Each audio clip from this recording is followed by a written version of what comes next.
नमस्कार, मैं अश्विनी कुमार।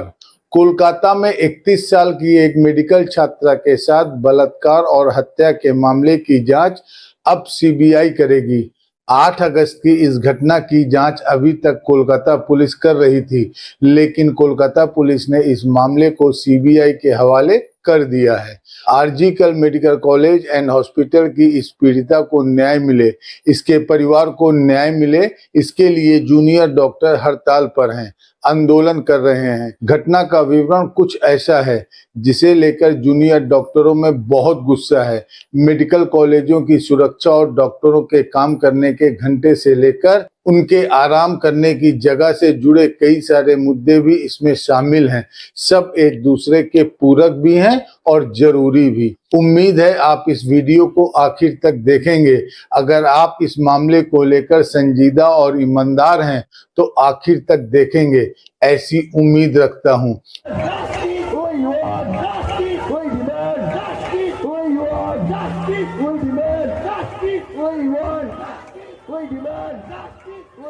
कोलकाता हाईकोर्ट के फैसले के अगले दिन भी जूनियर डॉक्टरों की हड़ताल यहां जारी रही।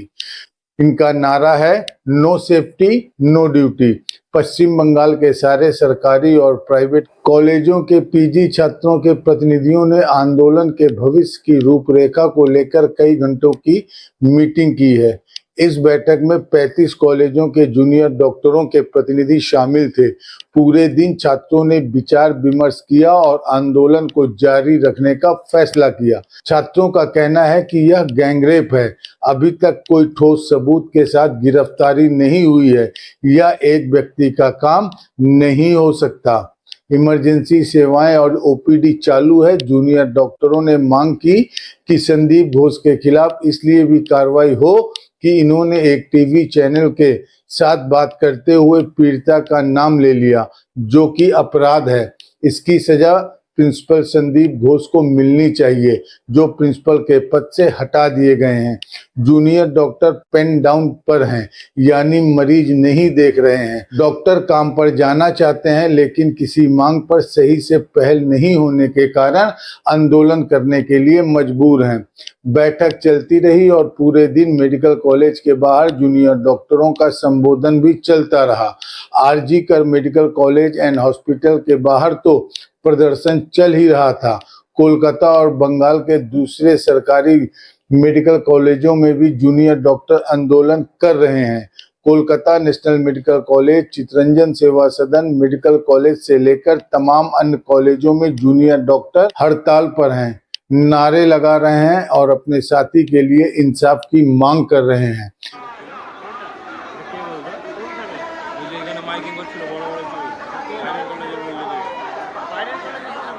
She was not on the road. She was not returning from the movie. That is also wrong. If that time that happened to her, that is also wrong. But that thing happened to her. That I don't have words to describe. When I got to know about the postmortem, what things were found, I cannot even think how can a female wear those things. And इस case में राजनीति हो रही है, हर case में होती है, और राजनीति से कम कई बार दबाव तो बन ही जाता है। लेकिन जिस तरह के बयान आ रहे हैं, उनका तथ्यों के आधार पर जवाब भी तुरंत आ जाना चाहिए। क्या कोलकाता पुलिस ने सबूत नष्ट किए हैं? इसे लेकर सीबीआई को अब अधिकृत बयान दे देना चाहिए। ऑफ द रिकॉर्ड ब्रीफिंग से राजनीति को खुराक मिलेगी, मगर पीड़िता को इंसाफ नहीं। टीवी पर इस तरह के बयान दिए जा रहे हैं कि सीसीटीवी फुटेज नष्ट किए गए हैं, जबकि टेलीग्राफ खबर में खबर है कि पुलिस ने सीसीटीवी फुटेज जूनियर डॉक्टरों के प्रतिनिधियों और परिवार के सदस्यों को दिखाए हैं। पश्चिम बंगाल के मामले में हम पहले भी देख चुके हैं किस तरह से मीडिया खास एंगल से सक्रिय होता है। चुनाव से पहले संदेश खाली को लेकर कितना हंगामा हुआ, कई तरह की खबरें आईं, लेकिन दूसरी तरफ से जब वीडियो आने लगे, बीजेपी के नेताओं पर आरोप लगने लगे, तब से संदेश खाली का मामला शांत हो गया। बंगाल के संदर्भ में कोई भी घटना विचित्र राजनीतिक मोड़ ले लेती है। जो भी केस से संबंधित जानकारी साझा कर रहे हैं या अफवाहें उड़ा रहे हैं, उन्हें याद रखना चाहिए कि सुप्रीम कोर्ट ने ऐसे मामलों में क्या कहा है, उसके बारे में भी बताएंगे।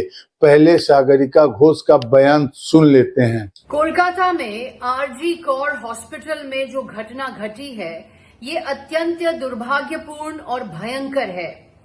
बंगाल सरकार का एकमात्र लक्ष्य है कि पीड़ित को इंसाफ मिले और पीड़ित परिवार को इंसाफ मिले। बंगाल सरकार की ये कोशिश है कि गुनहगार को सख्त से सख्त सजा दी जाए। इस भयंकर और दुर्भाग्यपूर्ण घटना के ऊपर राजनीतिकरण गलत होगा। कानून इंसाफ दिलाएगा। इस पर ऑल इंडिया तृणमूल कांग्रेस और ममता बनर्जी।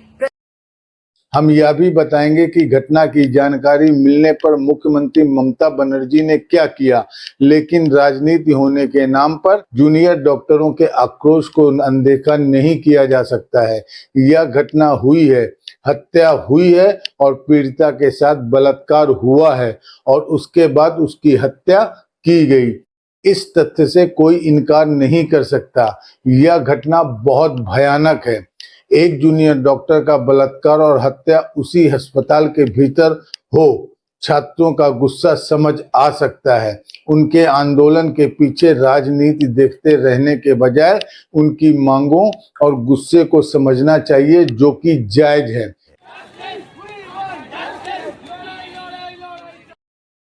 यह वीडियो 4.5 किलोमीटर लंबे मार्च का है।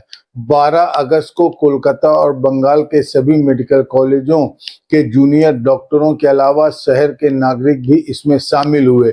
छात्रों की यह मांग सही लगती है कि इस मामले में गिरफ्तारी ठोस सबूतों के आधार पर होनी चाहिए। कई बार दबाव में किसी को भी पकड़ लिया जाता है, मगर अक्सर असली अपराधी बच जाता है। पुलिस नहीं मानती कि इस घटना में एक से अधिक लोग शामिल हैं, लेकिन पुलिस ने कभी नहीं कहा कि इस पहलू पर विचार नहीं किया जाएगा। ममता बनर्जी ने भी कहा है कि इन पहलुओं की जांच की जाएगी। जूनियर डॉक्टर के अलावा परिवार ने भी एक से अधिक अपराधी होने की बात की है। इन्हीं सब सवालों और कारणों से जूनियर डॉक्टर मांग कर रहे थे कि जांच के हर स्तर पर उनसे जानकारी साझा की जाए और सबूत दिखाए जाएं। टेलीग्राफ अखबार में छपा है कि कोलकाता पुलिस कमिश्नर विनीत गोयल ने यह बात मान भी ली। सिर्फ इतना कहा कि पोस्टमार्टम रिपोर्ट और सीसीटीवी फुटेज सौंप नहीं सकते हैं, छात्रों की एक समिति को दिखा सकते हैं। ऐसा किया भी गया, जैसा कि अखबार ने लिखा है।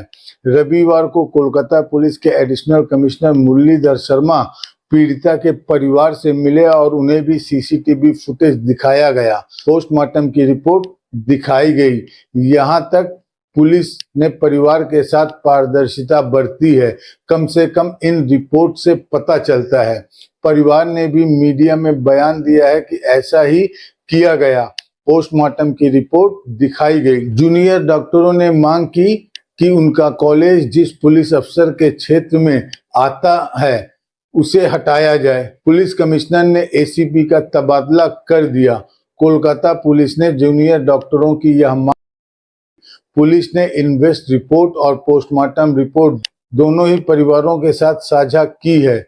जूनियर डॉक्टरों के प्रतिनिधियों के साथ साझा करने की बात खबरों में छपी है। सैद्धांतिक रूप से पुलिस की बात सही है कि वह जांच की प्रक्रिया और साक्ष्य सार्वजनिक नहीं कर सकती। इससे जांच प्रभावित होती है।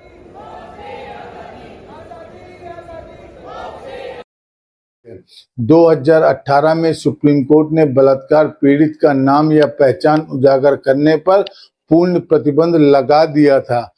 कोई भी ऐसे तथ्य जिनसे पहचान की जा सके उजागर हो, उन्हें सार्वजनिक करने पर रोक लगा दी गई है और भी कई निर्देश जारी किए गए।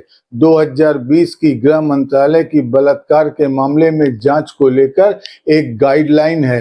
इसमें साफ साफ लिखा है कि जो भी अफसर बलात्कार के मामलों की जांच से प्रत्यक्ष या परोक्ष रूप से जुड़ा है, उसे केस या पीड़िता के बारे में कोई जानकारी साझा नहीं करनी चाहिए, किसी से भी नहीं, मीडिया से भी नहीं। पीड़िता की मेडिकल रिपोर्ट भी साझा नहीं की जा सकती। जो लोग जानकारी साझा कर रहे हैं या अफवाहें उड़ा रहे हैं, उन्हें यह गाइडलाइन याद रखनी चाहिए।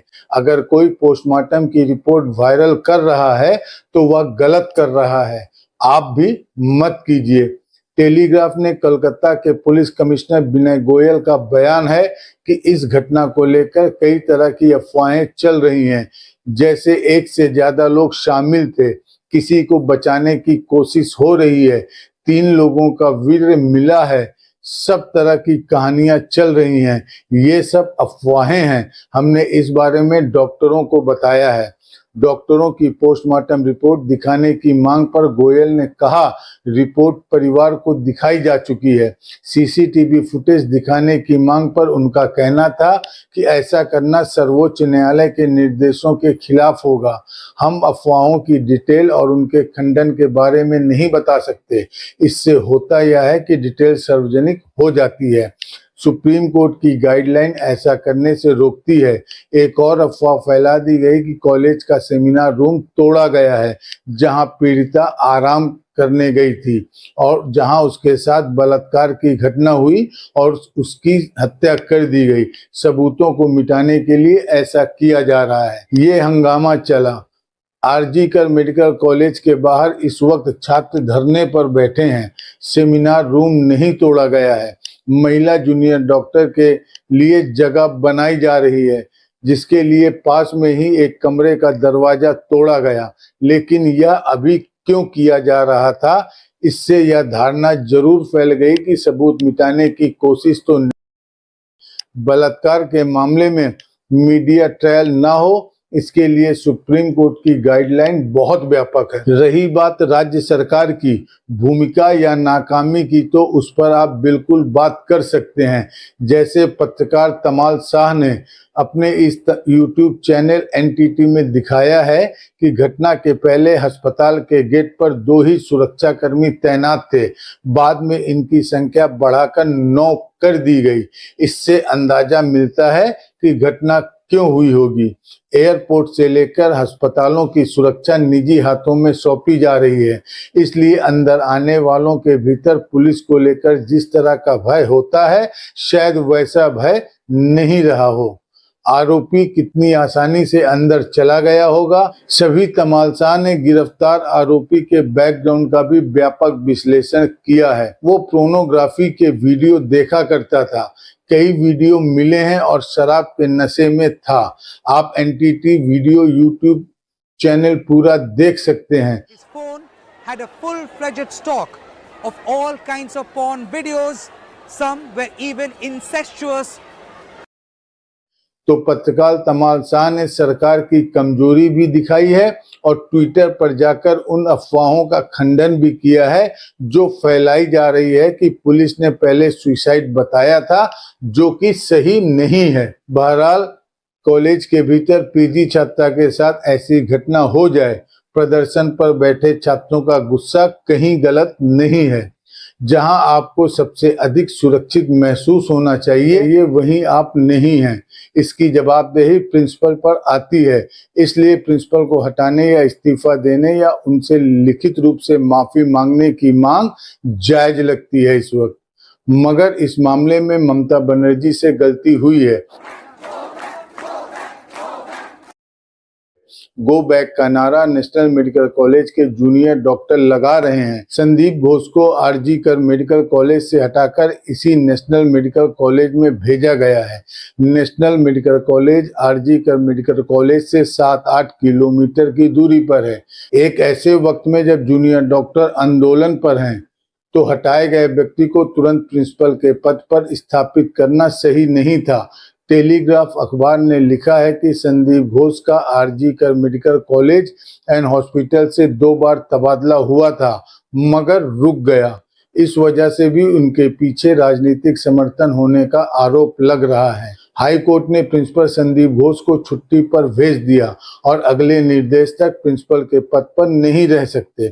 छात्रा की हत्या के मामले में जूनियर डॉक्टर पूर्व प्रिंसिपल संदीप घोष की भूमिका को लेकर बहुत नाराज हैं।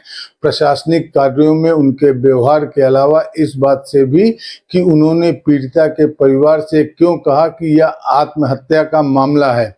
टेलीग्राफ ने लिखा है कि परिवार ने भी इसकी पुष्टि की है कि उन्होंने ऐसी सूचना दी गई। घोष ने इससे इनकार किया है। जूनियर डॉक्टर अड़ गए हैं कि प्रिंसिपल को हटाया जाए क्योंकि इनके रहते निष्पक्ष जांच नहीं हो सकती।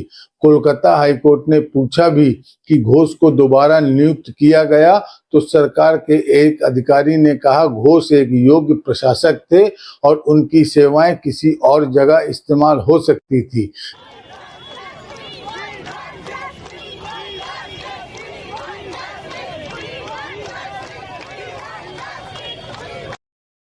कायदे से पूर्व प्रिंसिपल संदीप घोष को तत्काल सस्पेंड कर देना चाहिए था। छात्र पहले से इनकी भूमिका को लेकर नाराज थे। जैसे छात्रा सेमिनार हॉल में सो रही थी, महिला जूनियर डॉक्टर के लिए अलग से रेस्ट रूम नहीं था। यह सब देखना उनका काम था। सीसीटीवी कैमरे तो लगे थे मगर पर्याप्त नहीं बताए जा रहे थे। कॉलेज में छात्राओं ने कहा है कि 9 बजे के बाद सुरक्षा नहीं होती है, उन्हें असुरक्षित लगता है। यह सब मीडिया रिपोर्ट में पढ़ने को मिला, जिसकी वजह से जूनियर डॉक्टर प्रिंसिपल से नाराज हैं। टाइम्स ऑफ इंडिया ने लिखा है कि कोलकाता हाईकोर्ट ने पश्चिम बंगाल के वकील से पूछा कि संदीप घोष डॉक्टरों के अभिभावक हैं, अगर वे ही सहानुभूति और करुणा नहीं दिखाएंगे तो कौन दिखाएगा। कोलकाता हाईकोर्ट के चीफ जस्टिस टीएस शिवांगणम की खंडपीठ इस मामले की सुनवाई कर रही थी। कोर्ट ने जांच और प्रिंसिपल को लेकर और भी कई सवाल उठाए हैं। प्रिंसिपल संदीप घोष ने पुलिस में शिकायत क्यों नहीं दर्ज करवाई? पुलिस ने प्रिंसिपल संदीप घोष का बयान क्यों नहीं दर्ज किया? घोष के इस्तीफे के तुरंत बाद दूसरे कॉलेज का प्रिंसिपल क्यों नियुक्त किया गया और जांच कार्य इतना धीरे क्यों चल रहा है? पुलिस ने पहले अप्राकृतिक मृत्यु का केस क्यों दर्ज किया, हत्या का क्यों नहीं? कोलकाता हाईकोर्ट के चीफ जस्टिस टीएस शिवांगमन की खंडपीठ ने पूछा कि आरजीकर अस्पताल के प्रमुख होते हुए भी डॉक्टर की लाश मिलने पर पुलिस में शिकायत क्यों नहीं दर्ज कराई गई। यह साफ तौर पर प्रिंसिपल होने के नाते संदीप घोष की कर्तव्य विमुखता थी। कोलकाता हाईकोर्ट में माता पिता ने भी याचिका दायर की थी। कई वकीलों ने भी इस कोर्ट की निगरानी में सीबीआई जांच की मांग की गई थी, लेकिन कोर्ट ने केवल सीबीआई जांच के ही आदेश दिए हैं। कोर्ट की निगरानी में जांच की बात नहीं मानी गई। कोर्ट ने हड़ताल समाप्त कर काम पर लौटने की अपील की। एक याचिका बीजेपी नेता और पश्चिम बंगाल विधानसभा के नेता विपक्ष शुभेंदु अधिकारी ने भी दायर की थी। पुलिस ने कोर्ट में अपने जवाब में कहा कि परिवार की शिकायत पर हत्या का केस दर्ज कर लिया गया था। फॉरेंसिक जांच पड़ताल के बाद बलात्कार के दोष भी जोड़ दिए गए। प्रिंसिपल संदीप घोष को मंगलवार के दिन बयान देने के लिए बुलाया गया, लेकिन नहीं आए। टेलीग्राफ अखबार से एक पुलिस अफसर ने कहा कि जिस व्यक्ति का अपराध से सीधा संबंध बैठता है उसे पहले ही दिन गिरफ्तार कर लिया गया। उसके बाद किसे बयान के लिए बुलाना है या पुलिस के विवेक पर होता है। और पीड़िता की सोचिए, लगातार 36 घंटे की ड्यूटी पर थी, उस दिन नाइट ड्यूटी पर थी। 8 अगस्त की रात 4 जूनियर डॉक्टरों के साथ उसने डिनर किया और सेमिनार में आराम करने चली गई। उसके बाद सुबह उसका शव ही मिला। क्या पूरा कॉलेज इतना सुनसान था? इतनी भी सुरक्षा नहीं थी। लेकिन तमाल शाह ने अपने वीडियो में बता दिया कि किस तरह की सुरक्षा रही होगी। पुलिस ने उन 4 जूनियर डॉक्टरों से भी पूछताछ की जिन्होंने आखिरी बार पीड़िता के साथ डिनर किया। इनमें 4 लोग थे, डिनर करने वाले, और बाकी 3 ने इन 4 लोगों से किसी और वक्त पे मुलाकात की थी। खाना बाहर से मंगवाया गया था, इसलिए डिलीवरी बॉय से भी पूछताछ हुई।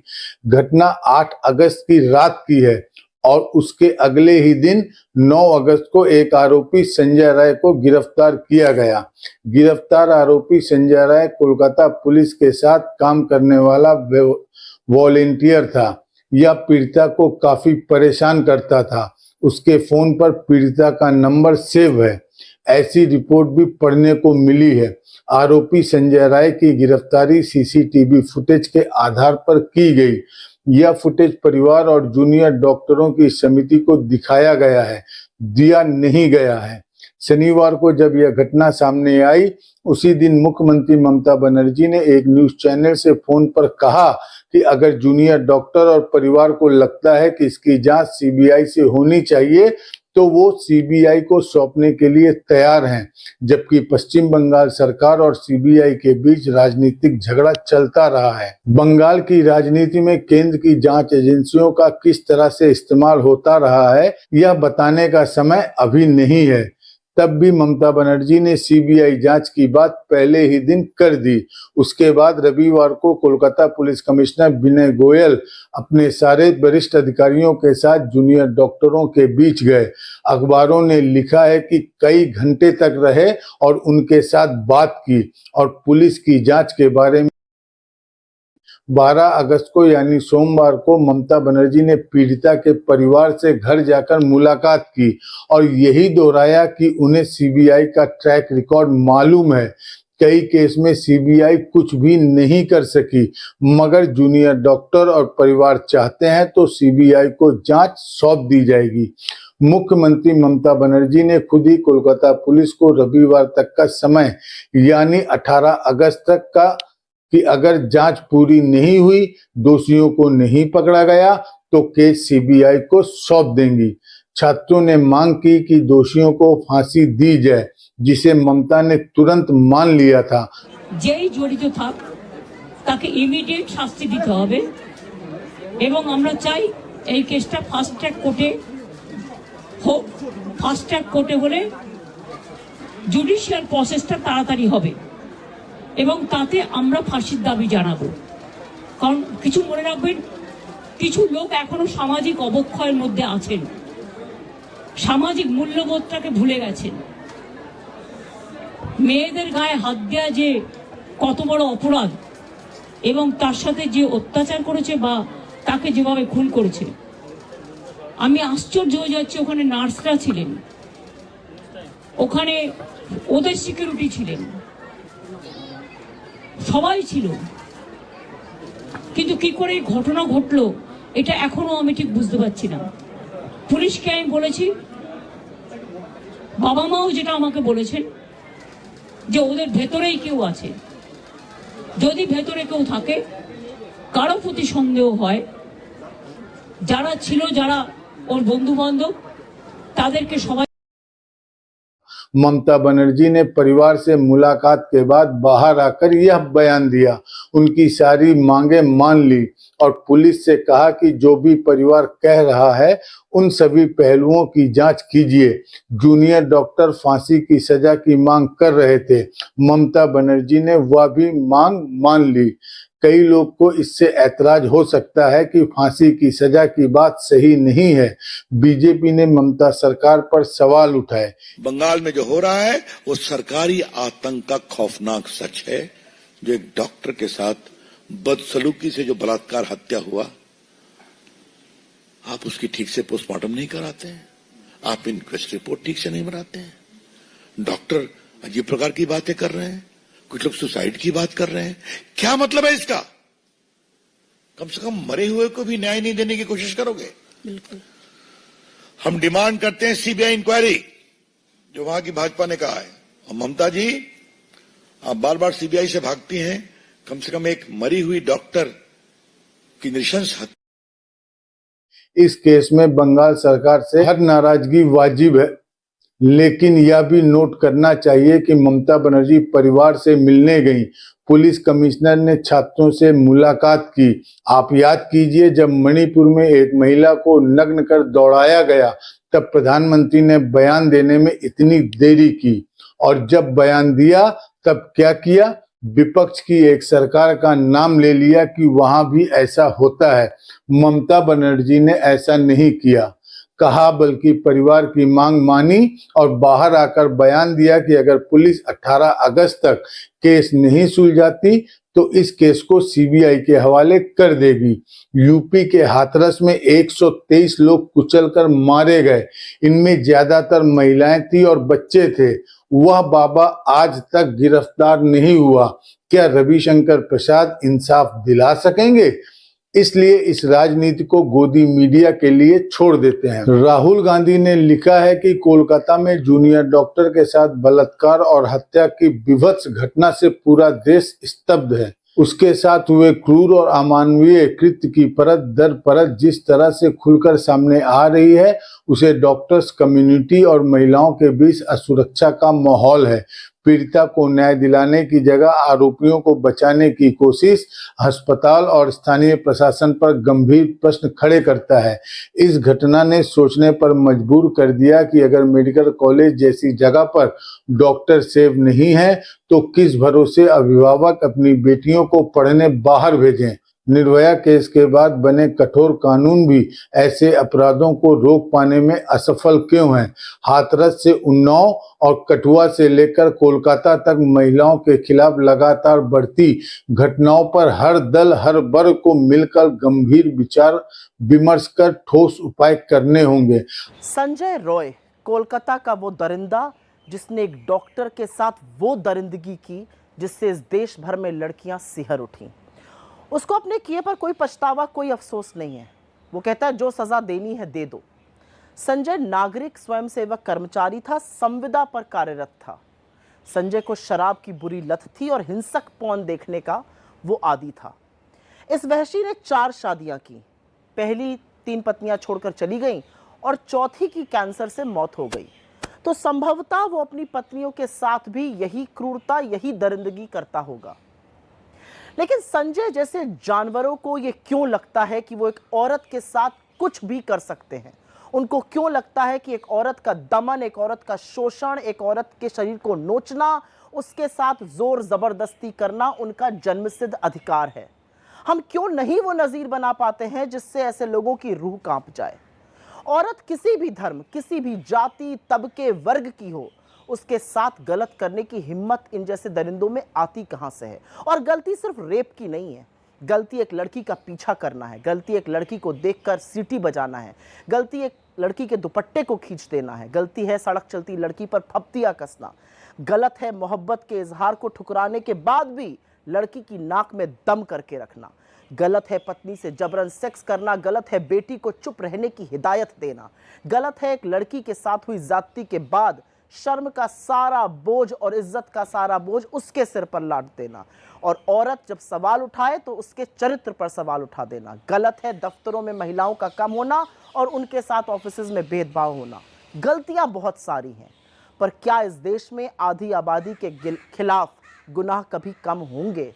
क्या इस देश में आधी आबादी को, औरतों को आज़ादी मिलेगी इन वहशियों से, इन दरिंदों से, इन जानवरों से? एक सवाल।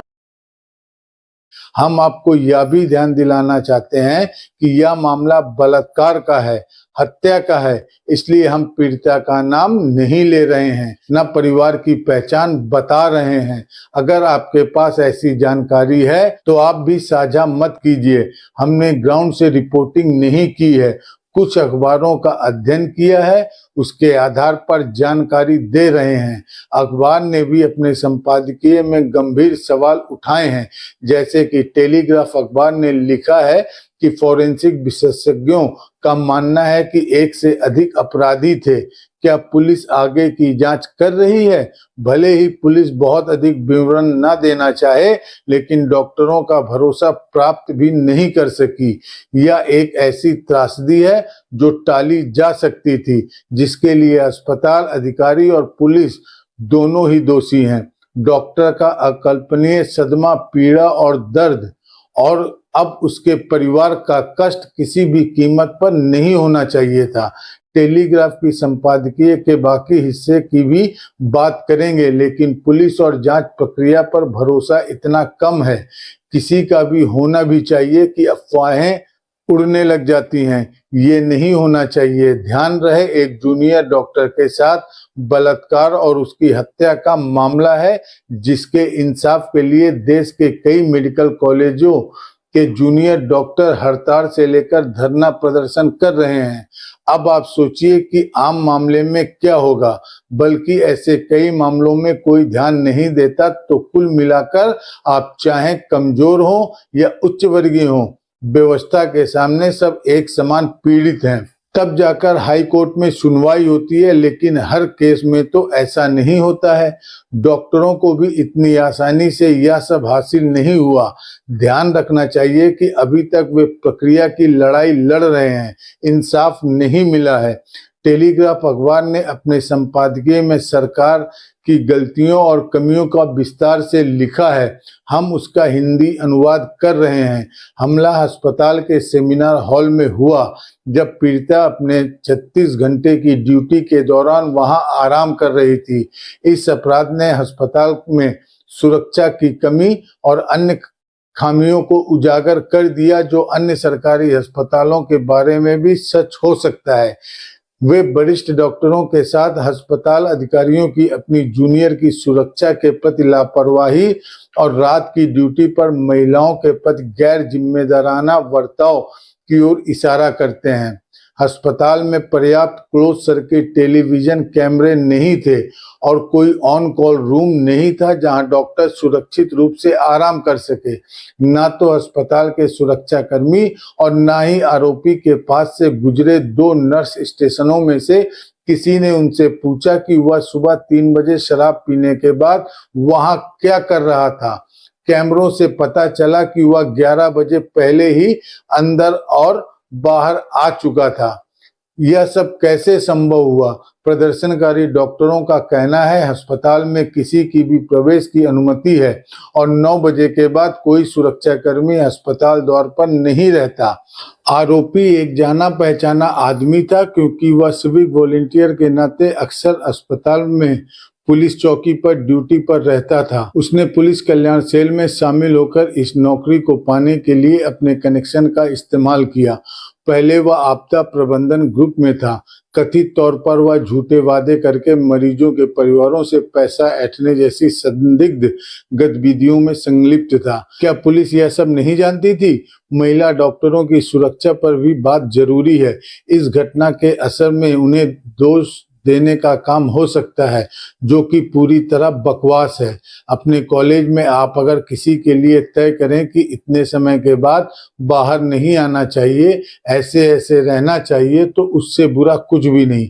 आरजी कर मेडिकल कॉलेज एंड हॉस्पिटल की घटना के बाद पश्चिम बंगाल सरकार ने सभी 26 सरकारी मेडिकल कॉलेजों से कहा है कि अपने परिसर की सुरक्षा जांच कीजिए। क्लोज सर्किट कैमरा टीवी लगाने के लिए हर कॉलेज को 5 लाख रुपए दिए जाएंगे। कोलकाता के आरजी कर मेडिकल कॉलेज में उस पीड़िता की ड्यूटी 36 घंटे की लगाई गई। क्या आप या हम या कोई भी 36 घंटे तक लगातार काम कर सकता है? यह एक बहुत बड़ी समस्या है जिससे देश भर के जूनियर डॉक्टर हर दिन किसी न किसी रूप में गुजरते हैं और इसका अब तक समाधान। क्या आप आखिर तक इस वीडियो को देख पाए? कहीं दम तो नहीं फूल गया? इतना लंबा पढ़ना मेरे लिए भी आसान नहीं होता है, सांस फूल जाती है। आपसे एक बात कहनी है, आपने इसी वीडियो को आखिर तक देखा होगा। कितनी जानकारी है! इन जानकारियों को जमा करने में, पुरानी रिपोर्ट को पढ़ने में, लोगों से बात करने में 7 से 8 घंटे लग गए। तब जाकर हम केवल रिकॉर्डिंग के स्तर पर पहुंचे। इसके बाद 2 से 2.5 घंटे की एडिटिंग होती है। जब भी विपक्ष की सरकारों में कुछ होता है, हमें ट्रोल किया जाता है, गालियां दी जाती हैं और धमकियां भी, लेकिन हम तो कई सारी ऐसी घटनाओं को भी कवर नहीं कर पाते जो बीजेपी के राज्य में होती है। लेकिन हम न्यूज चैनल नहीं है कि जहां एक दिन में 4 एंकर अलग अलग मुद्दे पर कार्यक्रम लेकर हाजिर होते हैं। मैं एक दिन 4 वीडियो नहीं बना सकता। कई बार हमारे पास वीडियो बनाने के लिए पर्याप्त संसाधन नहीं होते, तो कई बार सूचनाएं नहीं होती और कई बार वीडियो भी नहीं होता। कई बार सब कुछ होने के बाद भी हम नहीं बना पाते, क्योंकि हम पहले से ही किसी और रिपोर्ट पर काम करना शुरू कर देते हैं। कई बार तुरंत वीडियो बना लेते हैं और कई बार नहीं भी बना पाते हैं। तब भी मैं सारे मुद्दों पर वीडियो नहीं बना सकता, इसलिए कई बार सीधे सीधे कह देता हूं, आपकी समस्या तो बहुत गंभीर है, उस पर बात तो होनी चाहिए, मगर मैं कवर नहीं कर सकता। जैसे आपने देखा यूपी में लोनी इलाके में पिंकी चौधरी नाम के शख्स को गिरफ्तार किया गया। इस शख्स ने और इनके साथियों ने भारतीय नागरिकों मुस्लिमों को बांग्लादेशी बताकर मारा, उनकी झुग्गियों को तोड़ दिया। हमने इस पर वीडियो नहीं बनाया। न्यूज क्लिक में शुभांगी विड़गवे की रिपोर्ट आप पढ़ सकते हैं, लेकिन इसके लिए किसी ने मुझे ट्रोल नहीं किया। क्यों नहीं किया? तो ट्रोल कौन करता है इससे पता चलता है। हमने बांग्लादेश को लेकर तुरंत 2 वीडियो बनाए, लेकिन जब हिंदुओं पर हमले को लेकर खबरें आने लगी तो नहीं बना सके, क्योंकि हम उन सभी वीडियो का इस्तेमाल नहीं कर सकते जो किसी दूसरे के हैं, जिनके सोर्स का हमें पता नहीं। यूट्यूब में कॉपीराइट के नियम बहुत सख्त होते हैं। फिर इसके साथ साथ बहुत सारी झूठी अफवाहें उड़ाई जाने लगी, पुराने वीडियो दिखाए जाने लगे, तो लगा कि थोड़ा इंतजार कर लेना चाहिए। और जब गृह मंत्री अमित शाह और प्रधानमंत्री मोदी भी चुप रह गए, इन लोगों ने भी बांग्लादेश को नहीं ललकारा, तो लगा थोड़ा और रुक जाना चाहिए। वहां के अंतरिम सरकार के प्रमुख मोहम्मद यूनिस ने तो हिंदुओं से माफी मांगी, हिंदू मंदिर गए। क्या यह भारत में संभव हो सकता है? मुझे किसी ने इसके लिए ट्रोल नहीं किया कि आप भारत के प्रधानमंत्री मोदी पर वीडियो बनाइए। क्या वे किसी मस्जिद में जा सकते हैं? क्या किसी हिंसा के लिए मुसलमानों से माफी मांग सकते हैं? किसी ने नहीं किया। तो ट्रोल कौन करता है यह पता चलता है। हर दिन आप अपनी गंभीर समस्याओं को लेकर मुझसे संपर्क करते हैं। हर दिन मुझे आपको ना कहना पड़ता है। आपको भी दुख होता है, लेकिन मुझे भी अफसोस होता है। ये होगा, आपको मुझसे निराशा होती रहेगी। अरबों रुपए का कारोबार है गोदी मीडिया का। अरबों रुपए में हमने इस देश में एक 3rd क्लास मीडिया बनाया, और वह भी गुलाम। अगर मीडिया में सभी मुद्दे पेशेवर तरीके से कवर किए जा रहे होते तो एक दिन में दर्जनों मुद्दों पर वीडियो बनाने की उम्मीद मुझसे नहीं की जाती। एक और बात है, हमारा मॉडल 1 महीने में बाकियों से अलग है। हम 4 लोगों को बिठाकर बात नहीं करते। इसमें यकीनन बहुत कम मेहनत लगती है। सबसे आसान पत्रकारिता अगर है दुनिया में तो वो ये है। कपड़े गंदे नहीं होते, यानी सर्फ के 250 रुपए भी बच सकते हैं। अगर आप 5 लोगों को बिठाकर बातचीत करें तो आप दिन भर घूमते रहते हैं। यहाँ चाय पी, वहाँ कॉफी पी लिया, और किसी वक्त 4 लोगों को इंटरनेट से जोड़कर बातचीत कर ली और वीडियो अपलोड कर दिया। अगर ऐसा करना होता तो मैं एक दिन में 10 वीडियो बना देता। बात ही तो करनी, और स्क्रीन पर कुछ आक्रामक और आकर्षक लिख देना है। जबकि हमारे मॉडल में 7 से 10 घंटे हर दिन लग जाते हैं। हजारों शब्द खुद टाइप करता हूँ। इस वीडियो में हमने कई तरह के डिटेल पढ़े, समस्याओं को समझा, आपको बताया। सुप्रीम कोर्ट गृह मंत्रालय की गाइडलाइन निकाली कि केस को लेकर हम कितना बता सकते हैं और आपके बीच कैसे हाजिर कर सकते हैं। इसलिए आपको इस वीडियो में राजनीतिक वाली तू मैं का भाव नहीं मिलेगा। इसके लिए माफी चाहता हूं। बल्कि ध्यान से देखेंगे तो सबकी व्यापक कमियां नजर आएंगी, ममता सरकार की भी, केंद्र सरकार की भी और समाज की भी। वैसे निश्चिंत रहिए, कुछ भी इस देश में नहीं बदलने वाला है। डॉक्टरों की समस्या आज की नहीं है। जूनियर डॉक्टरों का जीवन बहुत भयावह है। उसमें उनके साथ ऐसी घटना हो जाए और वे प्रदर्शन भी ना करें, ये कैसे हो सकता है। अफसोस कि उनके हालात तब भी नहीं बदलेंगे। नमस्कार, मैं अश्विनी कुमार। स्वतंत्र और आजाद पत्रकारिता का समर्थन कीजिए, सच में मेरा साथी बनिए। बहुत आसान है दोस्तों, इस सब्सक्राइब बटन को क्लिक करिए और हमारे चैनल को सब्सक्राइब करिए। साथ में बगल में बेल आइकॉन को दबाइए, जिससे हमारी हर खबर आप तक सबसे पहले पहुंच सके।